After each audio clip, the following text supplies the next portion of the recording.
या PSI अधिकाऱ्याने फक्त 1.5 लाख रुपयासाठी भयंकर कृत्य केले। महाराष्ट्र पोलीस दलामध्ये अशा काही घटना होतात जे ऐकल्यानंतर आपल्यालाही विश्वास बसत नाही। काही पोलीस कर्मचारी इमानदारीने काम करतात, तर काही पोलीस कर्मचारी लोकांच्या विश्वासाला तडा लावतात। अशीच काही घटना या PSI अधिकाऱ्याने केली। नेमकं काय घडलं हे पाहण्या अगोदर चॅनलवरती नवीन असेल तर सबस्क्राईब आणि फॉलो नक्की करा। या PSI पोलीस अधिकाऱ्याचे नाव आहे राहुल दरेकर।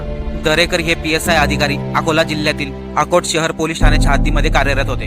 अवैध सावकारी प्रकरणामध्ये अकोट पोलीस ठाण्यामध्ये नवरा बायको विरुद्ध गुन्हा दाखल करण्यात आला होता। या प्रकरणामध्ये आरोपी पत्नीला लवकर जामीन मिळावी आणि आरोपीच्या बाजूने चार्जशीट तयार करून पुढील तपास सोपा जावा म्हणून राहुल दरेकर यांनी 1.5 लाख रुपयाची मागणी केली होती। अशी माहिती ACBचे अधिकारी मांजरे यांनी ABP माझाला दिली होती, परंतु आरोपीच्या पतीला ही रक्कम देणं मान्य नव्हते म्हणून त्याने ACBच्या कार्यालयामध्ये धाव घेतली आणि आपली तक्रार ACBच्या कार्यालयामध्ये नोंदवली। पूर्ण घटनाचा तपास केल्यानंतर राहुल दरेकर यांनी 1.5 लाख रुपयाची मागणी केली हे सिद्ध झाले, परंतु PSI दरेकर यांना ACBच्या कारवाईचा संशय आला।